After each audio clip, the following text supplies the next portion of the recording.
What is up, everybody? Happy Sunday. Howdy, howdy. We are officially into December. Yes, we are. That's craziness. Yeah. That means I have to focus on Christmas presents and stuff. I don't want to do that. Yeah, I'm not either. I'm not getting anything this year, so, I'm probably not getting anything this year. You got your, was that little Mini 3, that Mavic Mini 3, did you buy that for your birthday? Yeah, I bought that close to my birthday to use on the West Coast Throwdown trip, and then I didn't even put it in the air. Really? It's only been in the air twice. Huh. So I really wish I'd have waited and bought the Avata. Avata, yeah, because it would have come with. I mean, for another $400, it would have come with the goggles, and I'd have probably had hell of a lot more fun with it. I was watching some of the video of the guys at the Panhandle Throwdown. Yeah. At their after party, they were at Beef O'Brady's or something, and one of those guys was playing with one of the Avatas, and the head tracking on it looks like the coolest part to me. Oh yeah. To me, I really like the thought and the design of the motion controller. What's up, Wes Smithers? How you doing? I think for someone who's doing filming, Night I Train. I think that would, once you got used to it, I think that would be a crazy cool tool. Just being able to, tilt your head and move your wrist a little bit to keep your camera on target and everything. Right. But yeah, I'm actually debating on selling the DJI Mini 3 Pro. I don't know. We'll see. I mean, it's just use out of it. I've got so much money worth of shit just sitting here collecting dust. I need to probably get rid of some of it. Yeah. That's kind of how I was a few months ago, man. At one point I had 20 or 30 rigs just sitting here that I hadn't flown in over a year, and I was just like, I'm done. What's up? Let's say hi to some of the people in the stream. What's up, Geppetto? How you doing? Thanks for stopping by. Night Train. Wes Smithers? Wes Smithers, what is up, Joe Cool? Geppetto's With Land. Rob E in the house. Private Island. Thrill Billy, what's going on? Thrill Billy. Let's see who we got on Facebook. The Facebooks.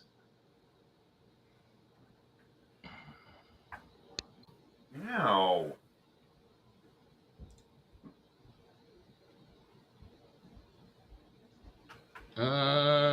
Did it not go there? What the fuck? Quad Kids.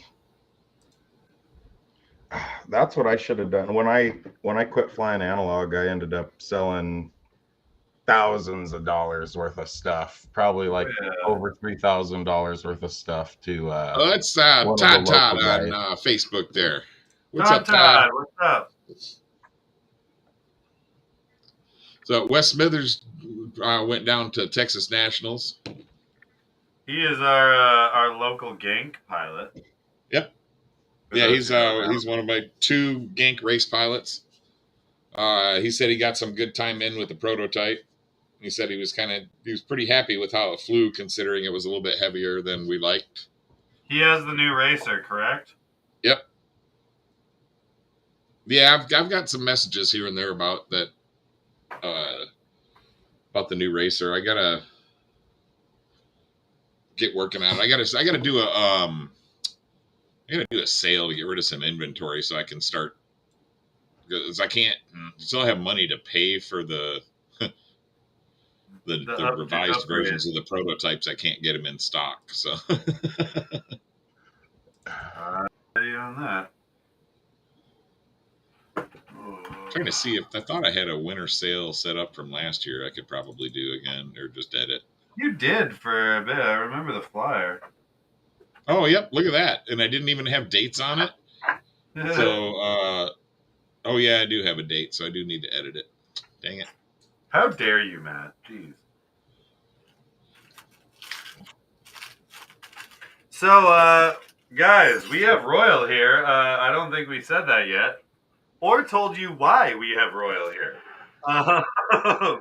That's Royal down there, right down there. Yes, him. This guy. Yeah. This guy. So we. That guy. Royal, big McRoy moment. McKenzie, aka All Day I Dream of FPV. So anybody that knows about the Quadaholics group on Facebook, I guess, for lack of a better term, I've kind of. we've run a takeover, y'all. You have It was not a inherited hostile it. takeover. It was a phone call as I was leaving town to go ice fishing, and hey, by the way, you're running Quadaholics now. Yeah. So for those who don't know, Quadaholics is Royal, Kyle, and Jake's old No. group. Not me. Jake and It was just Jake and Kyle created that. Okay. You were a big part of it for a while. I know that. I was just a huge supporter, just like exactly. Optimized Drone, just like But you guys. you've been supporting it since I was watching them way back in the Jake and Cat days too. So yeah. We've all known each other for a while. Jake, who is also a team pilot along with Royal for Team Optimized Drone, he was running that group for a long time, and he kind of didn't do much with it when he was going on some other endeavors for a little bit, and so he stepped it down to Royal to take over, and it has a lot of membership, but nobody was posting it in anymore. So yeah, it kind of stagnated. Yeah, so we're trying to get more membership as well as a bunch of people posting their videos just to get that algorithm going back, guys. So well, there's current members that just haven't posted in the group in a while, and I just what I've noticed actually is since you guys went live again, it's always been live. It just nobody's been posting. So since that's happened, I've been notified personally about a lot of them. And yeah, a lot of them are older faces that we haven't seen around for a bit, being like, "Oh shit, this is back! All right, cool. Like I'm gonna post this." This is the thing again. Yeah, exactly. Todd, he's one of the guys that I'm always happy to see everything he posts in the group. And then there's a few new faces too. William Shields, he's one of the guys I follow from the mid-range mountain surfers group. Yeah, I was able to convince him to come over and start posting a few videos. But yeah, it's been great seeing some interaction again. And 99+1, welcome. Wanted to do a little Christmas giveaway on the Quadaholics group, so I figured I'd do kind of like a Gank Multi-Rotors choose your own frame giveaway. There's a post, you guys can find it in Quadaholics. Actually, one thing I should have added, I only really shared it with a couple other groups, but I should have added if you guys wouldn't mind getting your entries in on the main Quadaholics page. It helps me kind of keep track of everything and just make sure everybody gets entered. I think I only shared it with Optimize, Gank Multi-Rotors, and the TDA page. But yeah, we're going to do the drawing next Friday. I actually got pretty freaked out. A bunch of people were commenting necromancer. That's not available yet. It's on the store now? No, it's not available yet. that one will be the most expensive quad for sure. Everybody's double going for that I was one. like, is that thing on there now? No, not yet. You're safe. But yeah, a lot of interest in the necromancer for sure. And I hope some of the people that were interested in the mutiny, if they've never flown a gank frame, even if they don't win, I hope they check one out. Me too. They will. Where is?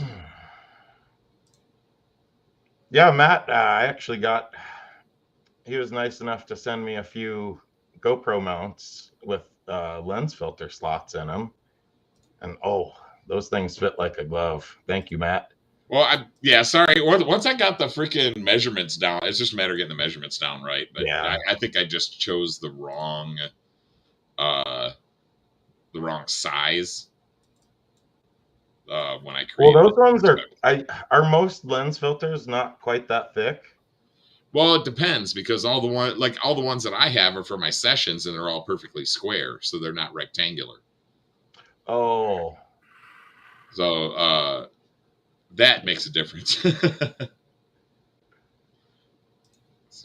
What's up, Thrillbilly? What's up, Rick J? Ricky and I are. Ricky's challenging us, Matt. He got an actual whoop. Got 3 mutinies, 5, 6, and a 7. Dude, you're like me with Nemesis. And yes, I've pluralized Nemesis, motherfucker.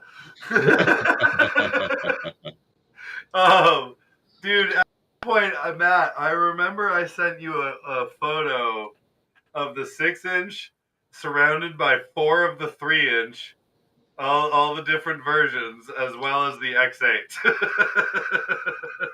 And I was just like, man, I love these Nemesis. Nemesis. Or would it be Nemesis? Nemesis.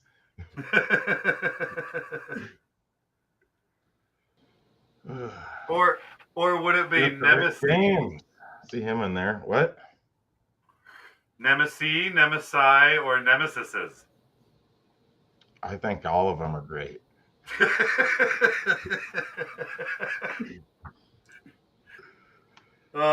See, none of your other frames can be pluralized like that, Matt.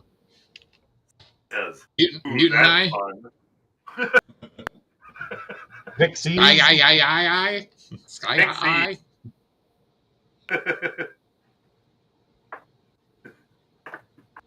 So let's see who's up. Oh, William Perry popped in. What's up, William? What's up, William? What's up? Nemesis. Nemesis. All right, here. All right, so there we go. See? There we go. Oh, I still got screwed it up.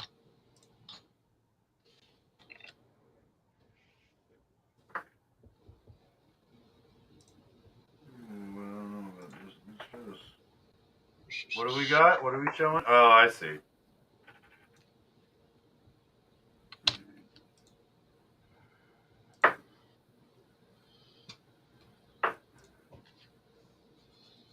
God damn it. All right. Yeah, so I'll be running 10% off everything store-wide through New Year's. Nice. So.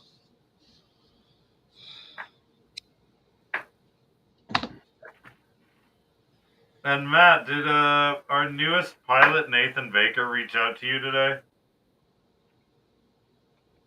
I don't think he did. I actually had a local guy hit me up about some stickers today, though. That was kind of funny. I was going to say, is Nathan the guy to reach out to if you want some new slaps? Yes. And by the way, he is the guy in the not just our like monkeypox. Monkeypox. I couldn't hear you. What did you say? Right, Mr. Monkeypox over there. But yeah, Nathan Baker and Vance Decals are kind of like the main source of slaps and stickers and decals in our community. Not just Optimized Drone, but like the drone community. He's been doing it for a while. All of my slaps have been Nathan's for many years. Does he just produce them, or does he design logos too? He produces them, but I believe he does do a lot of design work as well. Oh, okay. Because he was offering to help out with mine, but Aaron Cisco did mine. So yeah, but like I've ordered from him, I think, a total of 3, maybe 4 times, like decently large batches. So, and that's where I got all those Optimized Drone stickers. Nice. So they're really Robbie good says quality been stickers. He dreaming. does have the option for holographic. He's now a new team pilot of ours. So if anybody has stickers, reach out to Nathan Baker, and he'll definitely hook you up on a decent price. I'm pretty sure. He's always been very, very decent on pricing in comparison to the generic ones like Sticker Mule and all that. Well, I got what I thought was a really good deal on slaps, and then it turned out they're not quite as waterproof vinyl as they were advertised. Yours held up well. Jake's, Dude, every single one that I've got from freaking Nate, even the ones that I slapped like outside at like our pavilions and stuff like that, have not faded. They haven't lost their sheen. They're not peeling. They're not bleeding. Nothing. Dude, you like remember the ones I had when on my car didn't even bleed in the Texas sun. So, dude, and that's the thing. I was living in Florida, and I had just started using Nathan like maybe 4 years ago, 3 or 4 years ago, and I literally put on one of the very first stickers I got from Nathan on the back of my truck. It is still there, perfect, still the exact same shade of blue, exact same shade of black. Like, it hasn't faded at all. Like, there's at the edge, it's peeling by maybe 0.5 millimeter, but that's about it. And that's held up through the Florida sun, winters in Washington, D.C. and Virginia, and then like 3 years of rain, hurricanes and shit. Like, dude, I have other stickers that are completely gone. All my newbie drone stickers are just washed away. Like, so his and the ones that Tiny was pretty much some of the best ones in terms of durability. So I actually just I ended up getting an order from Tiny Whoop instead of I was gonna get something from We Bleed, and then I kind of just decided to do a little bit bigger build. I decided to go with that 75 instead of a 65. I will say this, Royal. Despite the fact that we are affiliated with We Bleed, we are also technically affiliated with Tiny Whoop as well. Oh, okay. Yeah, so Jesse's a good friend of mine, and we've helped each other back and forth as much as possible. Like, so right. where there, and there's absolutely no animosity between Jesse and We Bleed either. So they work together too. Yeah, Jesse Perkins was actually, he had messaged me. I had some questions about some items from the store, and they didn't have, I think they just sold out of the batteries before I got a chance to get any from them. So I had mentioned I might get some from We Bleed FPV, and he said, yeah, they're a great place to shop too. So. Oh yeah, Jesse's, I talk to Jesse every now and again, and yeah, he and Jeff have helped each other out a lot. And like, the difference is Tiny Whoop's a much bigger company. It has employees, it has shipping departments, it has customer service departments, which, granted, it's generally Nighthawk or Sushan, or Sushan, Birds Aren't Real, that are the tech support and shipping side. But either way, he's a company that's been around for a while. We Bleed FPV, however, is Jeff Grabowski. And sometimes Ken Harding helps out as much as he can. There's a lot of work put into that store from just one or two guys. And are they kind of just, I mean, I hadn't heard of them until you started mentioning them. Exactly. So are they kind of just getting established? Yeah, he's newer. He's been around for a couple of years. Okay. But his store, he just juiced up the store, got a bunch more inventory. I've been dealing with We Bleed for, I'd say, 2 years now, because I bought a bunch of Whoop stuff from him, and then I like the service so much that I bought most of my gear there, and I ended up buying my transmitter, my ELRS module, like all that stuff from him. And one thing that really, Jesse's done stuff like this for our viewers as well. And anytime I've called Jesse and been like, "Yo, I need a favor," he's always on it. Like, but we had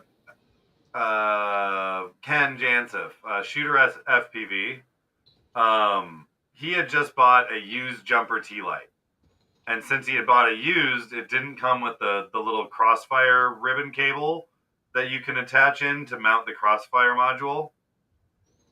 And he had a little nano crossfire module and was like, oh shit, no place sold, just the ribbon cable.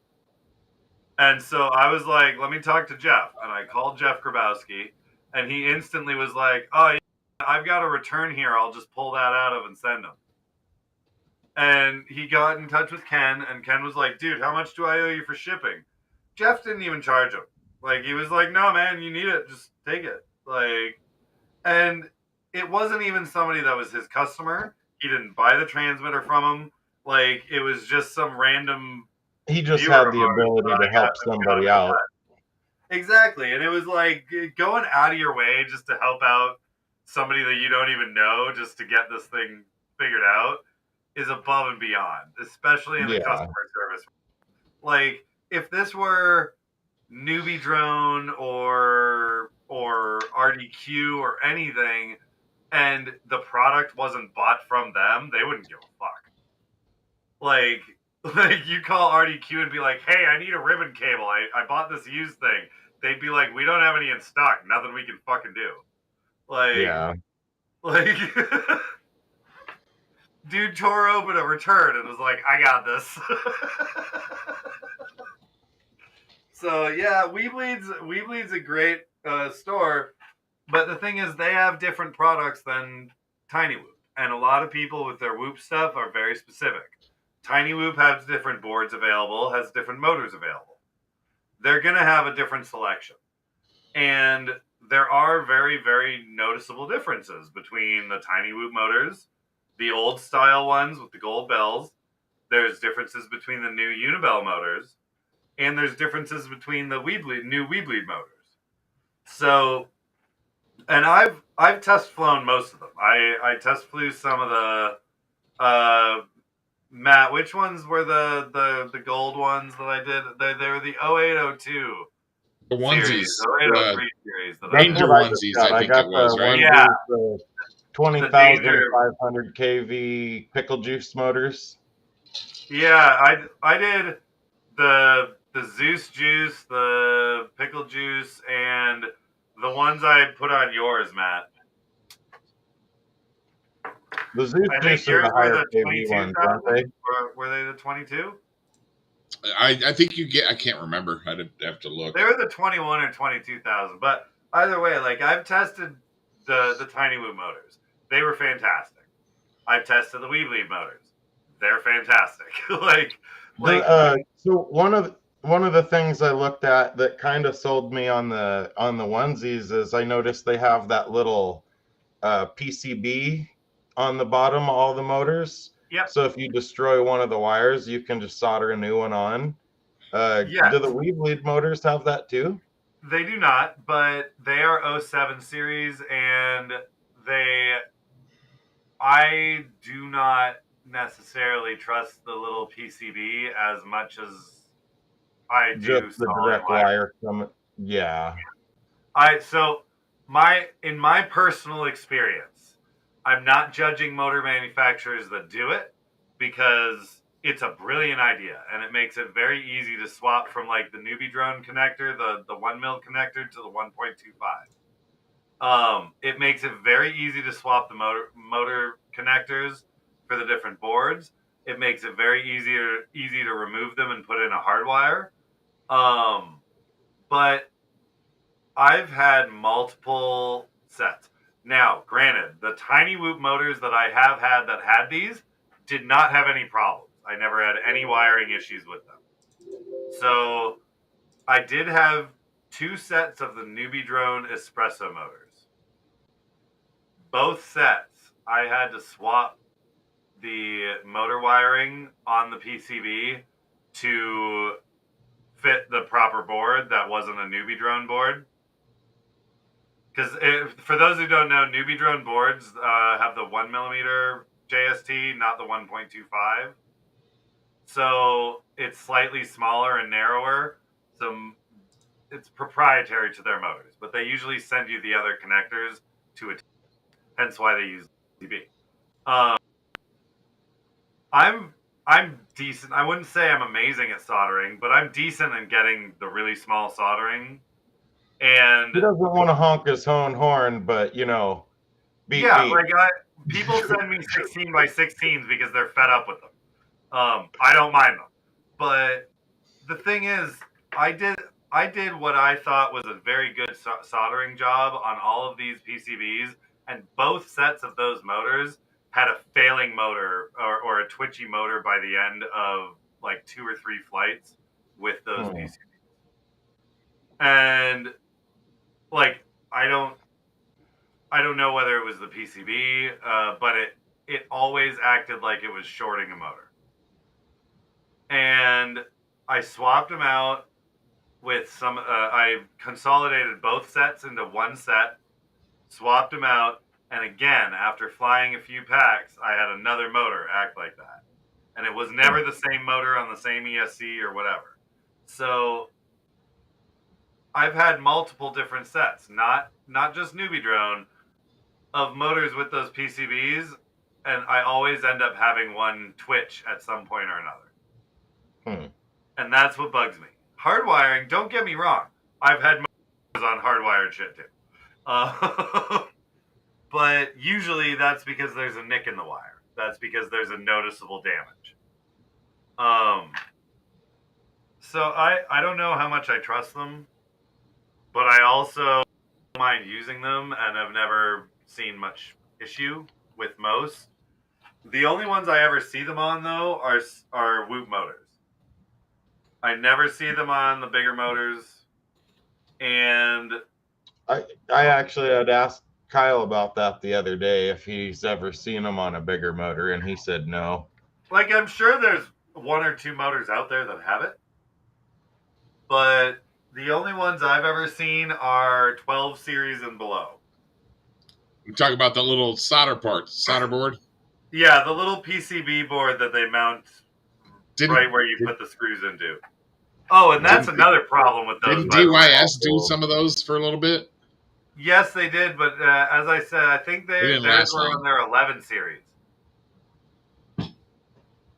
But that was another problem that I noticed a lot of people having with the newbie drone ones. The espressos, I think it was specifically. I'm not sure. Could have been the other ones with the PCB, but the screw length, even if it came out of the screw mount even the slightest little bit, it was touching the PCB. So if you tighten the screw or had a slightly too long screw, it would touch the PCB. So you had to use the super short screws and get like 2 threads in, you know? Oh. So, but yeah, I don't know, man. Like, I don't mind the new innovations. It's just sometimes they're unneeded. I don't see a purpose for it. Yeah, it's more reliable just to have soldered copper wire, you know? Or at least it seems that way to me. But yeah, I don't have opinions. I got rid of. I'm really regretting selling all my analog stuff now that I'm wanting to get back into tiny whoops again.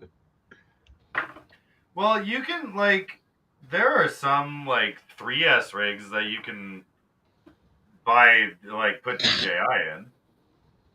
But yeah, I feel I've got an 85 millimeter with a Vista. Oh, nice. But it weighs 5 times what a tiny whoop should weigh. Oh yeah, 100%.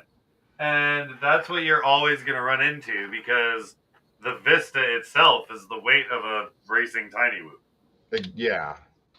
Like Matt's rig the Renegade rig I built for him was 29.6 grams all up weight. The one I have for me is 34.8. This one is the Zotac rig. This one's 29 or 27 point something. But the Vista itself is what, 31 grams? Oh, yeah, I think it's Like up there. 28 or 31 grams or something stupid like that? Yeah, you're not going to get no fucking whoop, dude. No. I've seen some of the, gosh, I can't remember if it was in the Tiny Whoop Grow group or where it was. Somebody had an HD0 Tiny Whoop that was coming in. I think it was around 22 grams. There's a 2 or 3 of them. It was Ryan Collette or it was William Perry. I want to say maybe William Perry. But yeah, William's been doing the Racer X Twiglet. Is it the Twiglet that it's called? I've seen I a lot what of it it, is, but it's the his new whoop from Racer X. He's doing with HD0. And then there's Ryan Collette was doing a whoop with the whoop board, the HD0 whoop board as well. But Ryan Collette's on the test team, so that kind of makes sense. Oh. So guys, check out Quadaholics. If you're not a member yet, join. Get in so that you can do the giveaway, because you could win yourself a gank frame for Christmas. Any gank frame you want. Right? And I've already stated not the Necromancer, though. Well, any frame that is currently available and on the site for sale. Thank you. How about that? I've already stated that if I win, Frank Gordon, Geppetto's Lab on our stream is getting the Skya.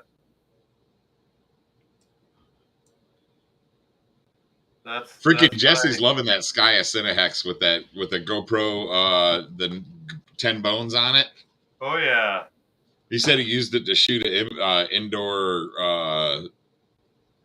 event thing, and it's fucking perfect. Yeah, he's been doing a lot of good work with that, man.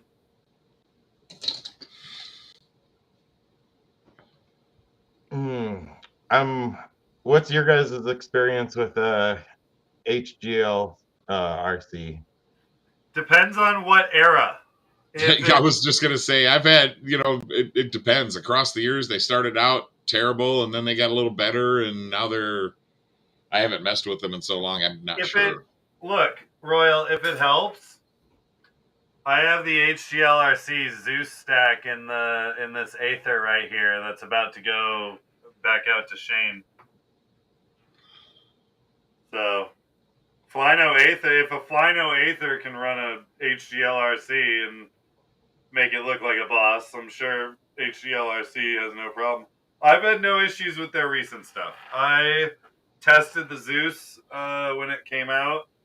I tested the 20x20, the 30x30, and the Whoop Zeus, the 1S1 for the Dave C long range. All of them worked flawlessly.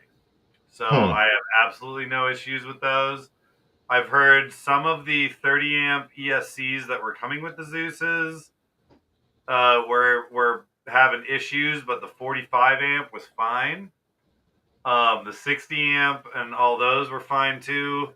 The older HGLRC, however, anything before the Zeus generation and the Aelus generation, I would say don't touch. So if it's like just the F411, don't touch it. Well, I got the Veyron 30 off of Get FPV just because they had it on sale for like $311. Nice. And the first one, I got everything bound and everything, and I just couldn't get any of the stick inputs to register on Betaflight. And Jeff Poole was actually nice enough to video chat with me a couple times, and we just could not get anything figured out with it. So Get FPV determined it was defective, and they sent me a new one after they got the old one back. And so I got the new one and got everything activated, updated, bound, flew it around, or all the stick inputs were registering. So I got on Betaflight and set my arm switches and all that. Flew it around the house a couple times, and then I was down the street from my house flying it today, and it flew fine twice with no issues around the pond. And then the third pack I plugged in, the video just went nuts. And I'm gonna actually make a little video on it. But yeah, it split the whole screen in my display, and then it just went purple, and everything was freaking out. So I think I got my second lemon in a row. So I was just wondering if anybody else has had a bad experience, or is it the Zeus? What series is it? It's the Zeus. Interesting. And it can run 6S, so I want to say it's probably at least the 45. I could go double check. Is it the big square ESC? It's an AIO, but yeah, it looks like. Oh, okay. I think it's the 30 by 30.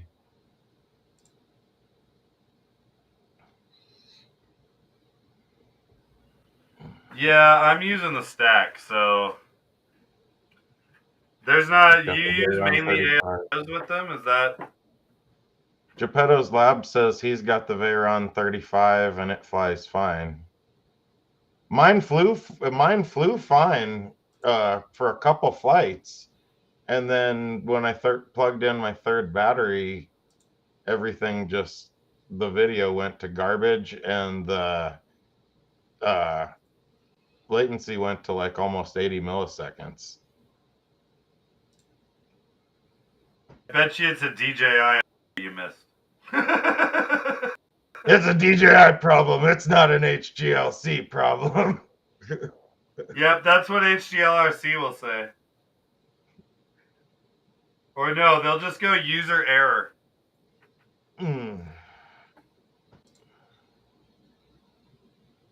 Jeff Poole's got a ProTech he offered to sell me. ProTech? I've got a iFlight that has one of those dual cams on it that I've flown once. It's a little freaking whoop. Where the hell did I put it? I think he's talking about the ProTech. I think it was before the ProTech, though. Was it the fucking, what's it called? The Cinebee? You have an iFlight Cinebee, don't you, you fuck? No, the one that I got was, I picked it up from Patrick St. Arm himself, and it was kind of a display model to show something they were coming out with. And but I don't know if it was a prototype or a pre-release or something like that. I don't know what the hell I did with it, though.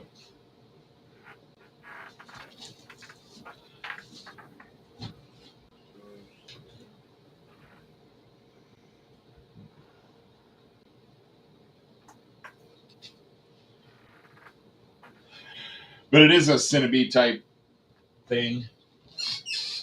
I knew you were a traitor.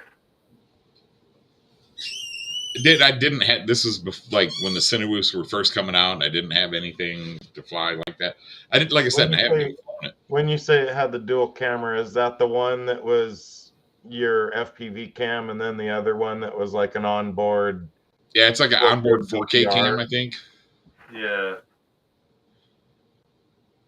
It was one of the Cadix things, I think. Split? Is that what it was called? The what? The Split? No, it's not the Split. That's the Run Cam one, and they use the same cam for both. You mean the I've actually got a Split in one of my Skies. It was the Loris. Cadix Loris. Was it the Loris? I didn't think the Loris was a dual cam. No, Tarsier. Sorry. Tarsier 4K. You're right. Thrillbilly, you're absolutely right.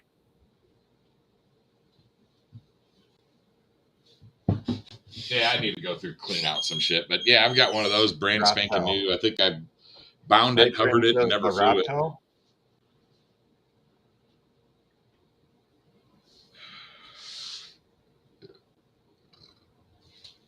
But yeah, that's something I could definitely get rid of. Bought it 2 years ago. Haven't flown it. Anything iFlight, you're happy to get rid of, right? Well, I mean, it's was that the Oh My God frame, Thrillbilly? I need a capacitor. I need a capacitor. Where are my capacitors? Nice. What do we got going on, Thrillbilly? Oh, the Acrobat. Yeah. So I had a Tarsier for a bit. Great camera. Like, the Tarsier was okay. Mine had trouble recording. Like, I'd hit record and then I'd get it back and it wouldn't be recording. I'd be like, what the fuck? And sometimes it would record, sometimes it wouldn't. So it kind of just got frustrating on that side. I was a big fan of the Turtle. The Turtle V2 and the Baby Turtle. Those were freaking great DVR cam.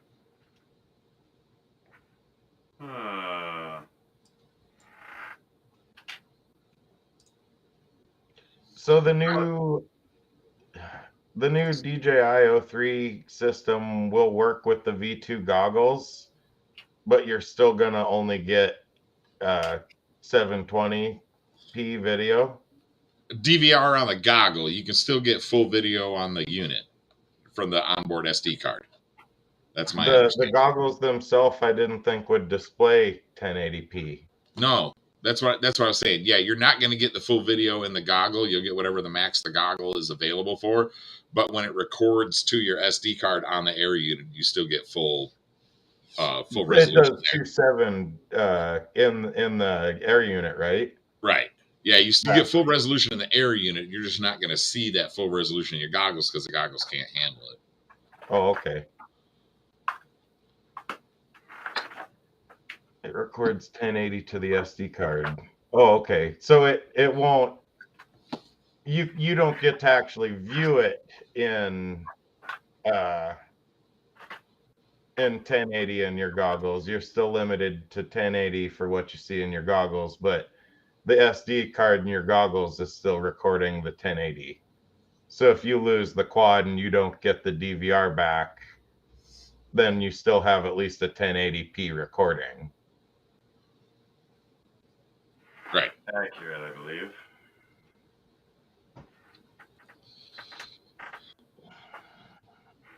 All right, guys. I posted my the holiday sales on Facebook.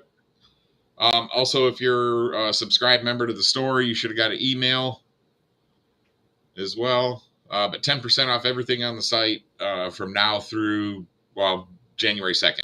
So till after New Year's. So you got almost a whole month. Wicked.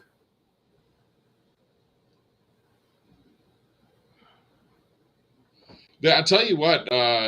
When Gil took the Skya for that commercial shoot, we actually looked at the SD card footage from I had a Runcam Split Nano Whoop edition on my Skya.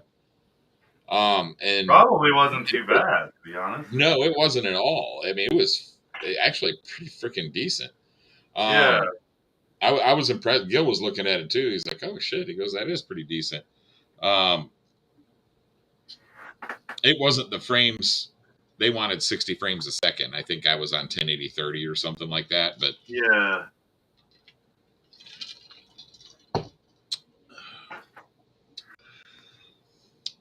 Man, it tastes good. Freaking found a canister of Tang in my cupboard, and I figured I'd make some. I made I haven't had Tang in freaking ages. I remember Tang will always make me think of my dad because when we used to go backpacking, he'd always bring Tang. Yep, And we'd backpacking and camping. Nothing and we'd takes the dirt out of creek drink it water like hot. Tang. Have you ever drank it hot? Yeah. We used to It's take not it as good camping in and my stuff like opinion, that. hot. It was pretty cool. But yeah, we used to, when I was in Cub Scouts and we'd go hiking and stuff, we'd have a little Ziploc baggie full of Tang, and we'd scoop up creek water and freaking mix the Tang in it. You can still see the floaties and shit around. Oh, I have a hardcore. I pump all my water or I boil it. I'm pretty stickler about that. I don't really have any other rules. Well, Yeah, the other rule is I don't sleep with any food in my tent. That shit gets hung up in a tree somewhere away from camp. That's a good rule to live by, bro. Trust me. My buddy Robbie, one of my best friends since we were freshmen in high school, they were doing a section of the Pacific Crest Trail in Oregon last summer. Yeah. And night one, they get in, they get drunk as hell, still had the sense to hang their food up, but yeah, they woke up the next day and their food was gone. Like for the whole rest of the trip, they were going to have zero food because Yogi stole their picnic basket. So, and that's why you bring a fishing pole. Yeah. Because, I mean, you can always try to catch fish. Try to catch fish. Some people aren't so good at it, I've noticed. That's why I have a crossbow. Yeah. But yeah, Well, I'll take 30 bluegill and turn them into a meal. Yeah. Bluegill will fucking eat anything. You just put pretty much anything, piece of bread, piece of corn, anything on a freaking hook, and you can get them. That's what I tell people about perch. I'm like, they taste just as good as walleye. You just got to catch more of them. Yeah. Right. Well, I don't know. We had some pretty decent. We had some perch that were approaching walleye size, freaking 14-inch, 15-inch perch, fucking in the lake back home. Jumbos. Yeah. Was that in Minnesota? Michigan. Yeah, we had some nice size walleye too, but the big boys were the northern pike. Oh yeah, boy. Freaking them some bitches would fight like trying to get them through the ice. You couldn't hardly catch them in the summertime because they were laying deep water and just coming up in the shallows to eat. But during the wintertime, they're all over the freaking place. Oh yeah. Well, and ice fishing, you don't need a fancy boat to go ice fishing. Nope. You need a ton of other shit to go ice fishing, but you don't need. You need warm clothes, a 5-gallon bucket, and something to break through the ice. So, yeah. If you're lucky, you've got a shanty. We got all that stuff. We got all that stuff now, but the first year I went, I had a little steel chainsaw with a 14-inch bar, and that's what I was cutting my fucking holes with. Spewing cold water up all over yourself as you're doing it. That's great. Yeah, we had hand augers, which sucked. And then if you were lucky, you knew someone with a gas auger. So we've got all of them. I've got a hand auger and I have a gas auger. One of my buddies has a propane auger and one of my buddies has an electric. And I was like, yeah, fuck that electric is going to be a turd and it's going to suck when it gets cold and that battery wants to die. Yeah. But of all of them, and I mean, I have seen every auger out there. That freaking electric one is crazy fast. Yeah? Yeah, my buddy, he's got a rigid, he's got a 9 amp hour battery on this big old rigid, and he's got the pistol bit, so it just attaches to the flighting.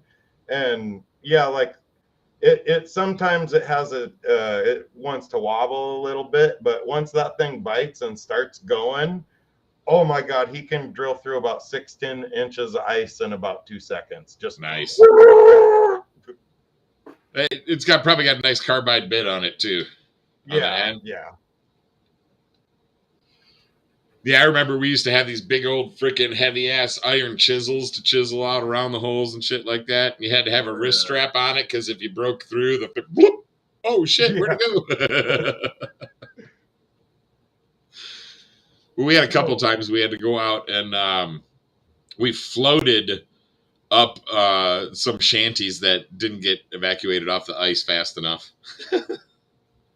Oh, that sucks. Yeah.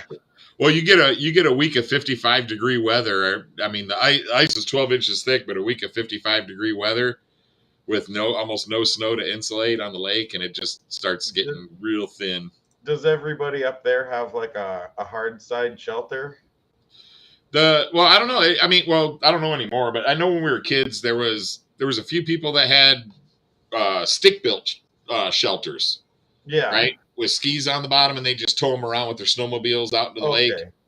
Yeah, and then some people just pitched a tent. Most No, I knew a couple use people like that just had a winter tent with the hole in the bottom.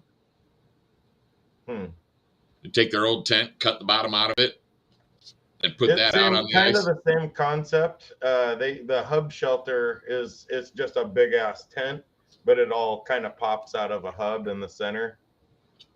And they actually have insulated ones now where they're like double layer, and then they're like the crosshatch sewn insulation in them. Oh, bam. Yeah, that used to be a thing. Is people would love to deck out their shanties. We had guys that would bring freaking car batteries and old television sets down there to watch the football game while they're out fishing, and freaking little kerosene stoves and shit like that. My wife's brother lives in Fargo, and the last time we went to visit him, on the billboard for one of the banks, it said, "We finance ice shelters." I'm like, what kind of ice shelter do you need financing on? Right? Yeah. Every ice shelter I was ever fishing in cost usually less than a couple $100. Yeah, some 2x4s, some freaking if you put siding on it, maybe gets boring fast in the cold. Sure does. Well, that's why you use tip-ups. You set up multiple tip-ups and multiple holes. You get in your tent, go warm. You go peek at your tip-ups every freaking 15, 20 minutes. Yes, staying warm. Staying warm. Liquid warm on the inside, yes. Vodka is an excellent blood thinner.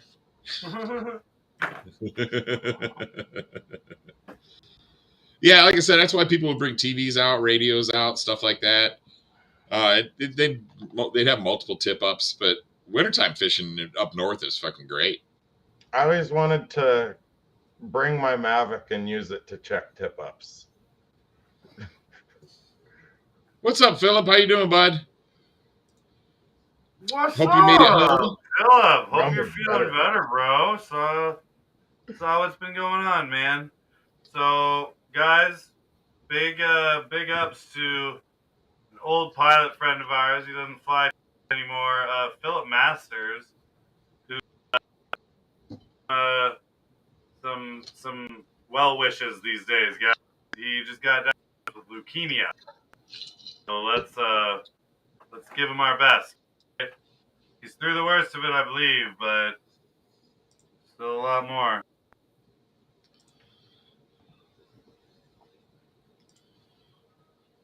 That's good to hear. Feeling better, buddy.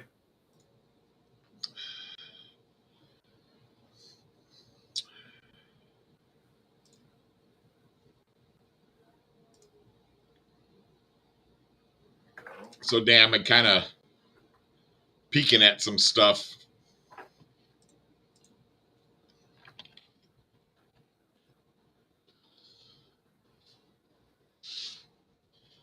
In case I happen to come across extra money for Christmas, I'm debating on a couple of things. Oh boy. Well, I want to get one of those X-Tool laser engravers. Yeah. So I can start making my own. Talk to William Perry about that. He was telling me about how those snap together ones that have multiple functions or tips that you can add not to work as well. No. This X-Tool one is a straight up laser. That's just the straight up laser. Okay. Yeah, and it's the Snapmaker type thing. That one looks like, is that the laser box? Is that a Glowforge or something similar to It's similar to the Glowforge. Yeah, it's one of those ones that you can set down. Like if you want to do coins or dog tags or whatever, you can just lay them down in there no matter what orientation. It recognizes the orientation and automatically prints on them and stuff like that. The M1, this one's a laser and blade cutting machine. This one's got a 40-watt CO2 laser, the laser box rotary. I'm gonna grab something. I'll be right back. Yep.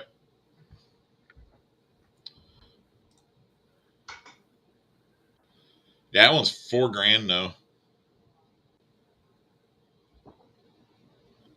They're not cheap.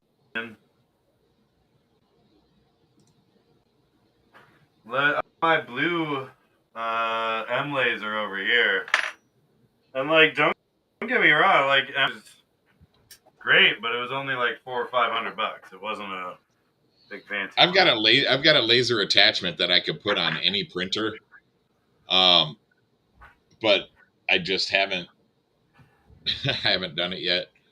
Yeah, CO2. I think the most powerful diode lasers are 20 watts right now, but yeah, CO2 you got to get it above that. What do you got there? This is, I think, around $250. Okay. It's called the Laser Pecker, and honestly, performance-wise, it kind of sucks. It's not even anything. It's not even in the same ballpark as what you're looking at. It's just for like doing tiny little hobby projects and shit, but I do like little Christmas ornaments with them and stuff. Yeah, that's cool. I mean, I was kind of looking at it for the one I was looking at is the X-Tool D20 with the with the rotary pack and the plugger. So this one's like $1,500. It's not terrible, but it's got does it have a router head on it too? Hey, Matt. No, it's just strictly laser. Oh, Matt, okay. look at my screen. I got mine too. That's the one you've had for a long time, right? Yeah, this is the Arduino one that I built. Oh, okay. It was a kit that was like $300, and like it's a decent kit, but the firmware on it right now is having issues with any of the new firmware, so I need to figure that out, or just put a new Arduino-based system in it and program it with Gerbil or something. Yeah. So this one I like because it's got the rotary attachment, so you can do mugs and stuff like that. Like I want to do a series like these mugs, like my the vacuum packed mugs. Yeah. Because in Texas those are a requirement. For example, like for the gank stuff, like your 3D prints, does it take any longer to print the gank logo into a like a GoPro mount versus just throwing a laser engraver on it later? No, and I'm not sure how a laser engraver would do on TPU. If it would just get all melty and weird. Yeah, I'm not sure. I think it would just get all weird. I can do some testing for you if you want. But but yeah, it doesn't take like all it does is it changes the path for that outer two so it really doesn't change the print time at all to put the gank logo in it. No, not at all. Well, Rob, not necessarily laser etched frames, but I mean, I could do that, like laser etch some of the aluminum parts and stuff like that. But what I was thinking was small, like either balsa wood or something, like miniature versions of the frames printed in balsa wood, just for like a keychain or to hang somewhere or something like that. But also, that would be good for. I could do laser cut neoprene battery pads. Was the other thing I was looking at doing. Right, get a battery pad that's actually shaped to the cutouts. Where they match. Where it matches the top of the frame. On the top of the Mutiny or the Nemesis or. Yeah, I mean, I've got my logo on the top of the frame, so it's for me to have something etched around it so you could actually see the logo. Probably wouldn't be a bad thing. Plus, people, I mean, battery pads, carbon's slippery. It's if you don't have something underneath it like grip or something, that your battery's gonna go flying. I usually use I use the 3M Velcro, or not Velcro, what do they call it? Double-sided Dual lock. stick. Yeah, the 3M dual lock. So it's the same type on both sides, but it's like a really strong Velcro. I haven't had half as many problems with losing batteries when I crash, especially in racing. But yeah, this X-Tool diode laser thing, I was thinking about getting one of those for Christmas. Or getting a CNC table. Oh, that's you kind of got to use solve that a lot of your problems, to be honest. What's that? It probably would. If I already had a house where I had a space to put that in that could keep my lungs from dying, I'd have one already. I'm not a huge fan of I almost want a wet bed, to be honest. Right.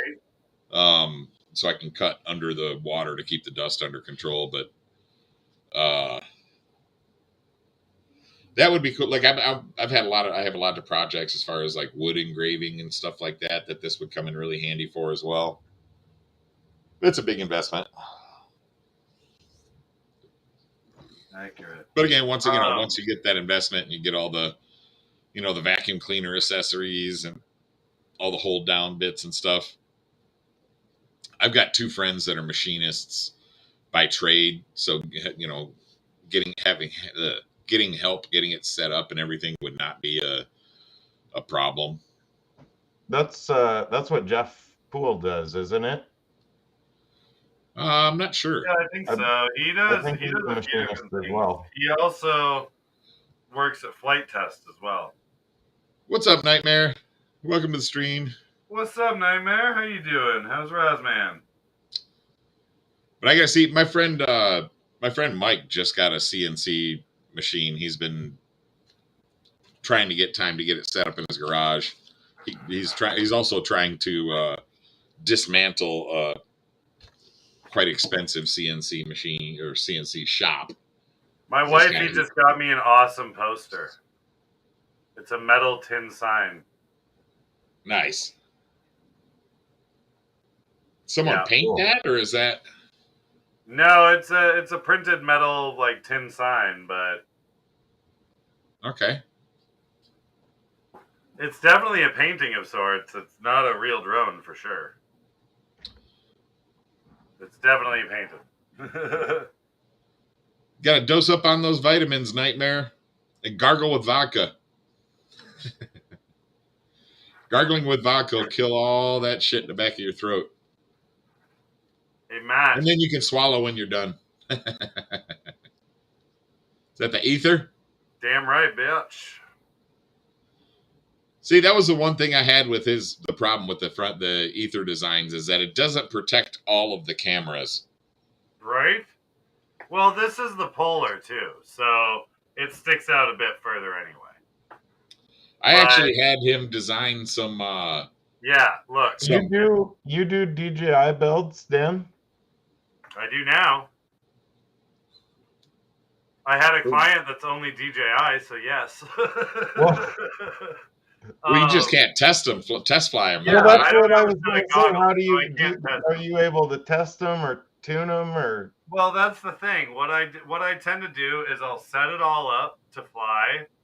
I'll plug in an AIO camera, like just a positive, negative AIO camera without any of the OSD. I'll plug one of those in. I'll mount it up, like jerry rig it, soft mount it, fly around my yard to tune the rig itself with some extra weight, like the Vista. Oh, okay. And then, the Vista unit is, I've got a little 20-gram brick that I use, 20 by 20 brick that I use for it. I just 3D printed a 20 by 20 stack and filled it with sand, pretty much. And I mount that in with an AIO camera, and then I fly it around my place a bit, usually running ELRS or Crossfire if they're Crossfire. But once I get it all tuned and all that, I take out the AIO analog camera and just solder in the digital and send it to them. Oh, okay. And then they activate the digital, they set it up how they want, and yeah. So, but yeah, this one's for Shane Duggar. He's one of our Flyno pilot extraordinaire dudes. So I've got that one for him, and the mini Cerberus going out to him. And I'm rebuilding I'm tearing apart the Hawk 5 6S that I've got, and I'm putting all those parts in the Flynoceros skull. But I might need to figure out the capacitor situation because it's got the Hawk 5 Magnum stack with the capacitors facing down. I'm really not a fan of the pre-installed capacitors on the. Me neither. I don't like them. Or even the pre-soldered, because they always use some really high temp solder on it, like Hobby Wing. Oh, that pisses me off. Well, that's the thing. I'm running this HGLRC stack. I know from experience that they actually don't need a fucking capacitor there. They don't send enough noise. And for digital, you're not going to get much noise from that anyways. But for analog, that's where the big problem is. I never really use a capacitor unless it's like a 470 or something. Like, I don't. If I need a big capacitors on all my Beast class rigs, I use these mofos, these giant mofos here. 1000s? No, these are the 2700s. What's the difference between a capacitor and a voltage spike? Well, capacitors will take care of voltage spikes. They're meant to kind of absorb them. But they're actually meant to discharge before, like, at voltage dips more than spikes. Yeah, it's pretty much a smoothing of the voltage, because the voltage will be up and down, up and down, up and down, by varying degrees throughout anytime anything's on. So if you have that, you're going to have fluctuating voltage, which is why we need surge protectors and shit and computers, etc., etc. Well, a capacitor is pretty much that. If the voltage dips to the point where it's about to black out, it pumps enough power out to compensate for that. Before it can even do it. Yeah, the capacitor stores voltage and it discharges to even it out. You can make little RC cars and like RC planes and stuff with just a capacitor. You don't even need a battery. You can charge up. I thought it was more like just keeping it from overloading too much voltage. I have a cap car somewhere. I don't know where it is, but cap cars are really fun. They're those little tiny ones that you can buy for like $20 or whatever. They're about the size of a Hot Wheels, and they come with this little tiny remote. And what you do is you just plug them into a AA, the little cord with it. But you can make a charger on your own, and you can build these from scratch too. By the way, you just need a little brushed motor and all that. But using a capacitor, you literally just charge up the capacitor, and then you put it down, and you can drive around on the charge just from that capacitor alone for like 5 or 6 minutes. That long? Oh, dude, I was carrying. It's almost no draw, but yeah. Yeah, I even towed. Hold on, I had a Runcam 5 and a Cadix Dolphin that I would run in this little Hot Wheels GoPro session car. Oh, I have had several of those, yeah. Yeah, and I made a little tow bar, and I was towing it behind the cap car with my Runcam in it. And it was wicked. Like, I've got some great footage from it, but the problem was that would only drive for like 2 minutes, and it wasn't too maneuverable at that. It was pulling a lot of weight. Pulling a big old trailer at that point. Yeah, but for what it is, like a standard 470 cap can run those cars for like 6 minutes. It's amazing. Oh, and Flight Test even did one where they did like a little chuck glider, where it was a little chuck glider with a dual capacitor setup, where they just charge it up with a 1S battery real quick. and then they throw it, and it's just got one prop that spins on one motor in the front.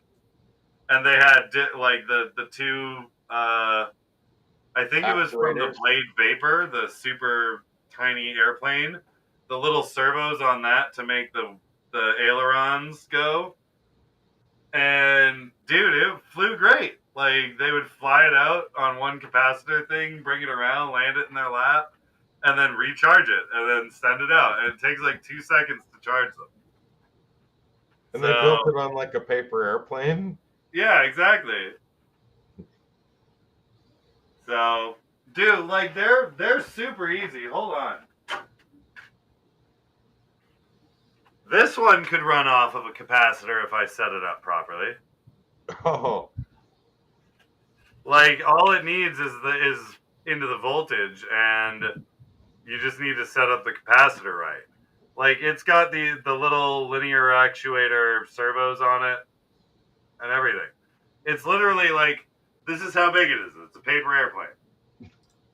That's cool. So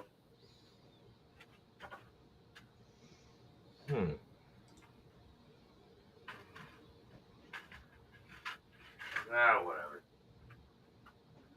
But yeah, guys, I gotta call it a night pretty soon. But let's WeBleedFPV.com, guys. Use our affiliate link. It's pinned on our page. There's a lot of new stuff, including the bleeders, the gores, and the slasher motors, along with his brand new batteries. I've got a bunch of the BT 2.0s, and they're amazing. Guys, his batteries have outlasted all of my like GNB, all of my Tiny Woo one, my Nitro Nectars. I had a bunch from last year that don't work anymore. The WeBleed ones I got last year to test before I even released them, they still work perfectly.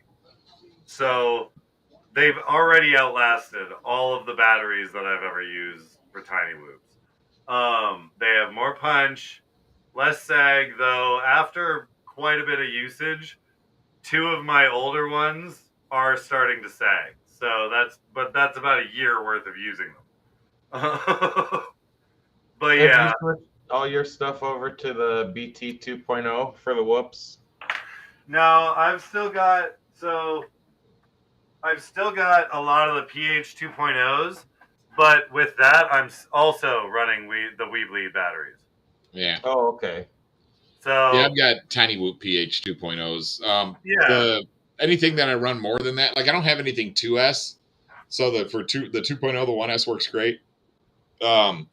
But for anything 3S or 2S or 3S, like my little Pixie Racer here, I'm using the XT30. Yeah. And the thing is, so guys, the difference is the PH 2.0 is the standard one that we're all used to. That one is great, but it will limit the amount of power the amount of draw your ESC will be able to pull, due to the fact that it's a limited connector. The BT right, and 2.0, if you're running a Tiny Whoop with a 5 amp or a 6 amp board, you should be fine.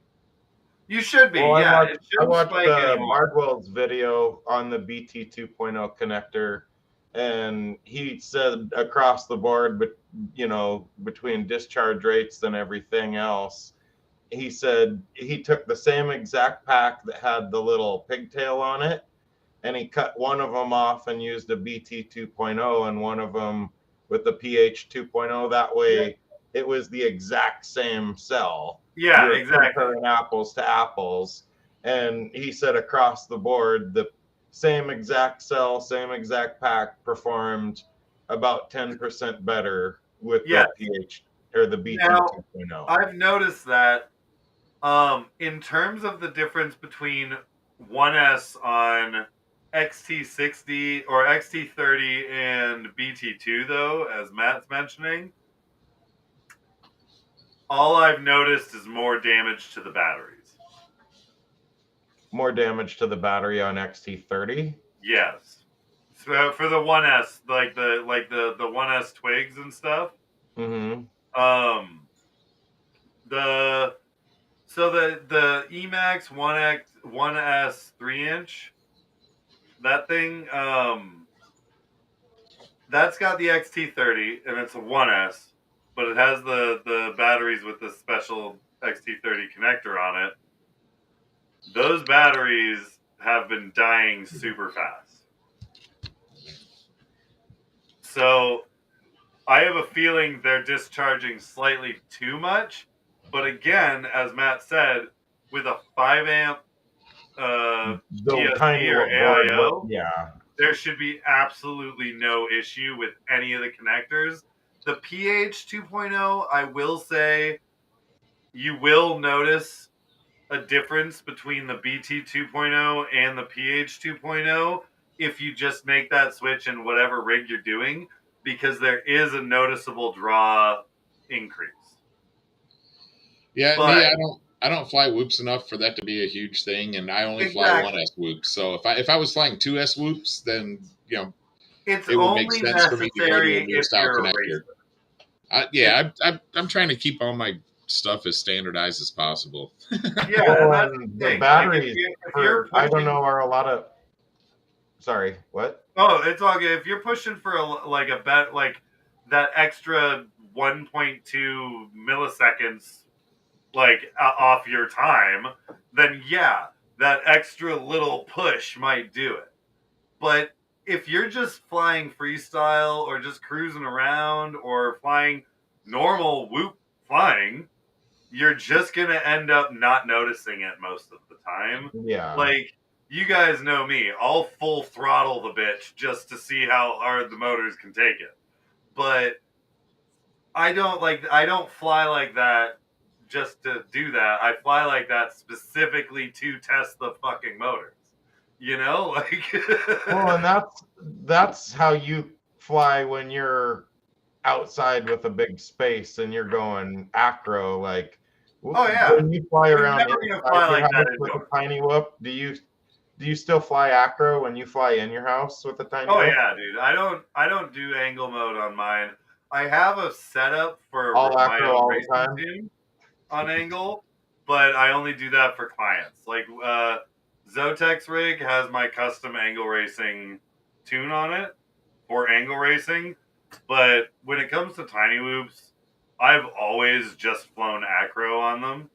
Like I don't know why. I just can't get the feel of doing angle. I can fly angle on any rig, just cruising around, no problem. But tiny whoops, for some reason, I need the agility to be able to do that S dive into the gate. See, I can go rip a course in tiny whoop go in angle mode, and if I go into like full acro, I'm probably adding 40 See, seconds to my the lap time. difference is I've gotten very used to flying with that twitch, that recovery twitch. And so when I'm flying Tiny Whoop Go, if you're ever watching my screen, you'll notice that I overcorrect on every fucking turn because I'm not dealing with just the forward momentum and the turning like you guys are.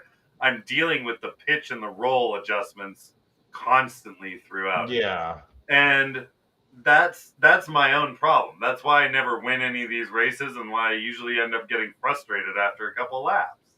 Like I fly, and you've seen me fly Tiny Whoop Go. Halfway Yeah. through the race, I'll start flying freestyle and start power looping bells and shit. Well, Like, like that one in the whoop barn where you're coming and then you drop down through the little thing and then you come back and hit the red gate. I'm yeah, like, see that? I fuck, like that to would be be so much easier in fucking acro. But I was like, but then the whole rest of the course is like harder so for that's me. the thing. I've learned how to fly Tiny Whoop Go in acro.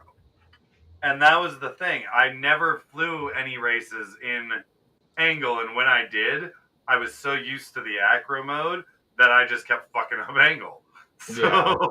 I got frustrated that way. And so with the acro mode though, I have noticed that when I'm flying those intricate courses, I can fly in straight and then do that banking roll S dive directly into split whatever. F real quick and come right back through. Exactly, and then I Where power loop if you're in through. angle mode, it's like, okay, let off the throttle and yeah, and then do the wiggle wobble Yeah. down through the gate. You know, like. Well, no, I I don't mean, like doing that. you pitch forward. You don't go flat roll, but I just pitch forward and go a tight fucking rotation. Yeah, like kind of corkscrew it. Yeah. But Now, you can do it in angle mode.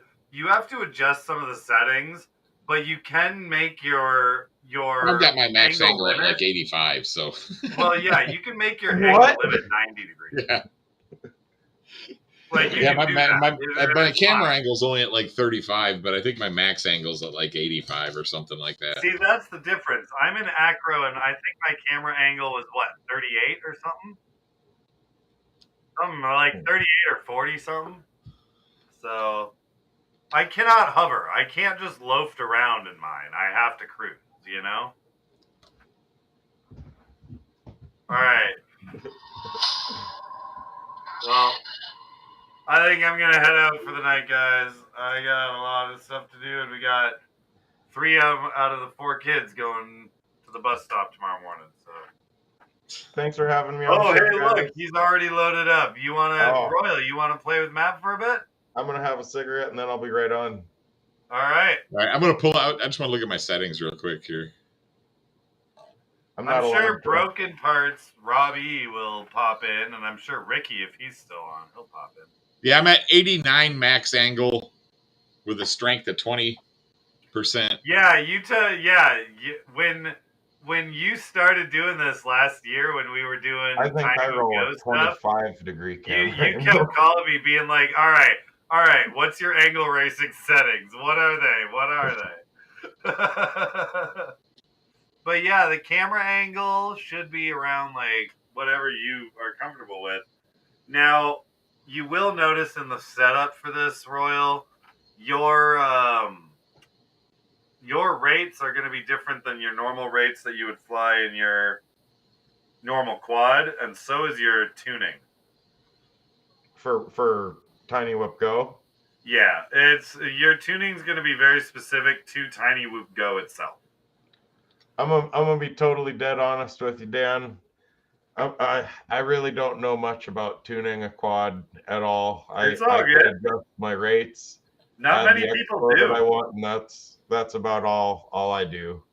That's the thing, man. Not many people actually know how to tune. I don't. I figure I'm just gonna do more harm than good if I start fucking around with that, because I don't. And I'll be blatantly honest, guys. There is absolutely nothing wrong with the vast majority of the stock tunes these days. Like, we've back in the 357 days or something like that. Yes, the stock tunes were crap, and you had to tune the fuck out of everything. But ever since 4.0 and beyond, and BL Heli M, all the new Blue Jay stuff, etc., all of that stuff has been optimized to the point where the stock tunes alone are usually pretty good for anything from like 3-inch to 7-inch. Gotcha. So, well, I was asking Kyle today, like, if he ever tuned his Tiny Whoops, and he's like, yeah, no, I flew newbie drone shit. They usually always had a pretty good stock tune. Well, and one thing you guys will also notice is if you're buying a Whoop board, like for instance the new Neutron RC board, for the one I'm using in my Renegade Whoop, that one came pre-tuned to pretty much very close to the PIDs that I already have set on mine. And so it comes tuned to the size you're buying for anyways, most of the time. Like if you're buying a 20x20, chances are it's going to have a 3-inch stock tune on it. Yeah, Athix FPV says base tune is usually good on stock Betaflight. Well, guys, next week we might have Royal back on as well. When is the giveaway, Royal? That's going to be next Friday at 7 o'clock. That's Mountain Standard Time. Or, well, that's 9 o'clock for you, isn't it? That would be 9 o'clock. Yeah, 7 would be 9 o'clock for me, I think. If I did 6:30, would that be better for you? Dude, I'm good either way. I can be on anytime after 7:30 p.m. my time. I'll probably just go live on Facebook for the giveaway. Yeah, that's fine. Like, if you want me to chime in, I'm always down. Yeah, if you guys want to pop in, I'd appreciate it. To set up my studio, so. Yeah, I'd love it if you guys could pop in for the giveaway. That'd be great. All right, man. Well, cool. Everybody, I gotta take off. Check out WeLeadFPV.com. Use our affiliate link. Check out Gang Multi-Rotors. Check out Adida FPV on YouTube, guys. Give him a sub.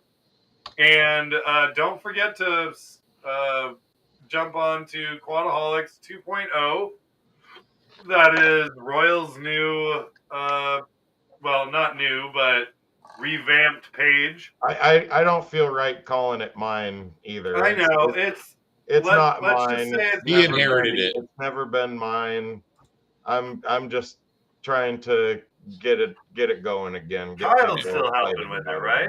Yeah, he inherited it. He's trying to get the group more active again. And we're trying to help him as much as possible, guys, because not only Jake and Kyle, but that whole group has always supported our show, and so did Jake and Kat, their show. They were always supportive of us right when we started. So we'll do anything to keep that page alive for sure. I appreciate it, Dan. You know that, man. We're loyal. Hell yeah, brother. I appreciate it. All right. I'm gonna close out my camera and my mic and go have a smoke really quick. And then are you gonna be on for a little bit playing time? Probably not. I got to make myself something to eat. I didn't do it before. Peace out, guys. Have a good night. All right. Well, night, everybody. All right, later, guys. Thanks, Royal, for coming on, man. Yeah, I'll be on for a minute. I'll be on for a minute while I finish this lap. Okay. Well, I'll see you guys later. Thanks, Matt. All right, later, guys.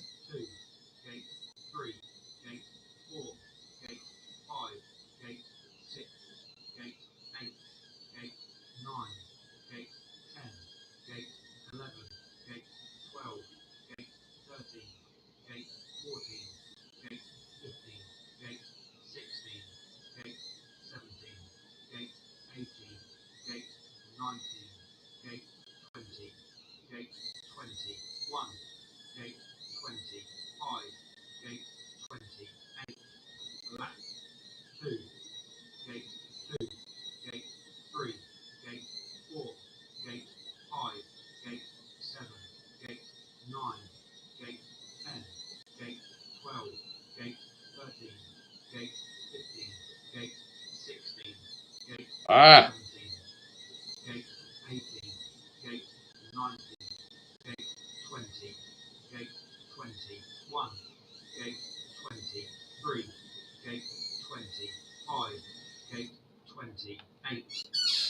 Terrible. What's up, Steve? How you doing, bud? Haven't seen you in a minute.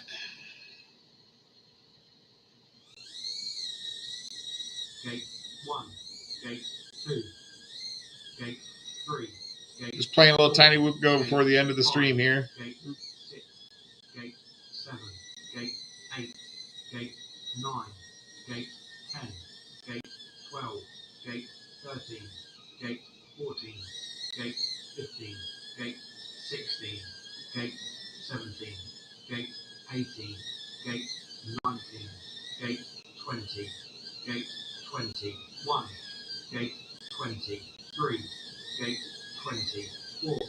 Ah.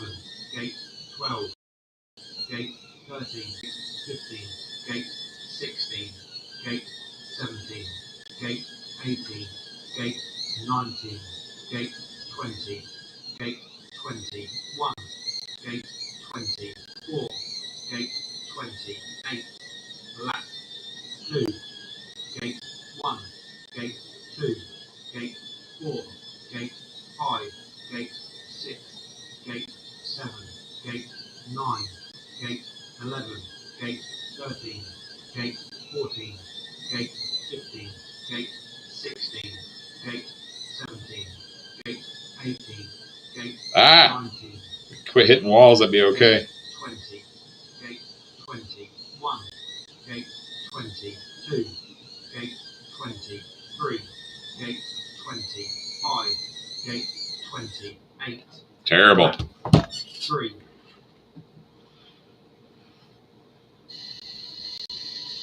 Yeah, it's most of the remotes have a USB port, Ken.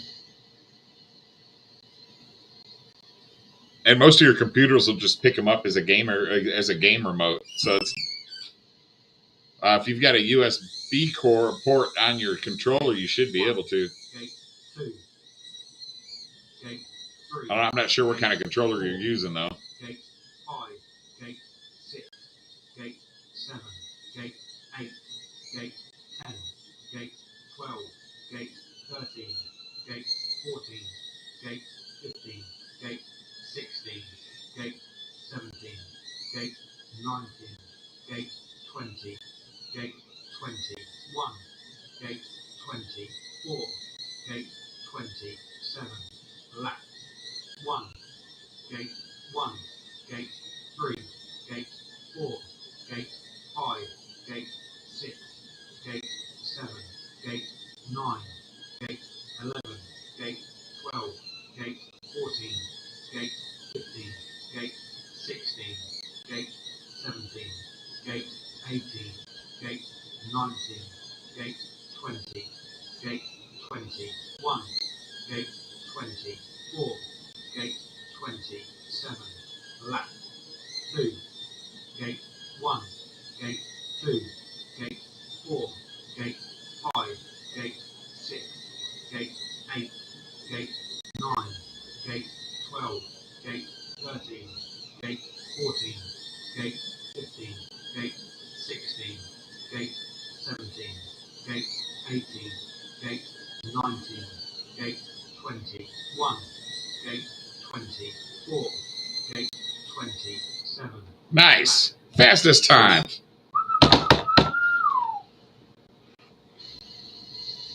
Yes. If you, Steve is correct. If you use a F4 or better ESC, you can put an RX onto an old flight controller and then use that. It will detect that as your remote. So you could run wireless from your control, from your transmitter to the receiver that's plugged into a F4 board, and then you plug that F4 board into a USB port on your computer, and you can run like that.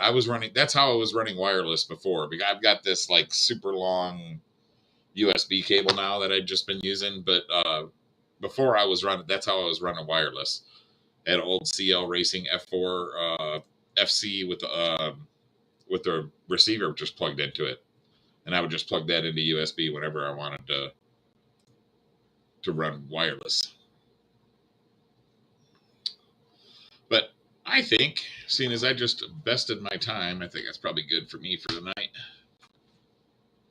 Let's get out of that. Let's see where I'm at on the leaderboard. Way down there now.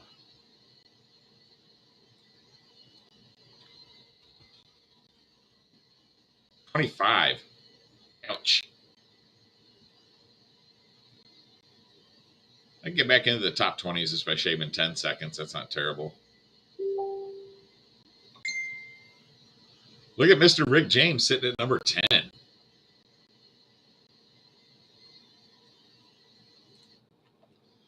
All right, everybody. I'm out of here for the night. Thank you for stopping in. See you next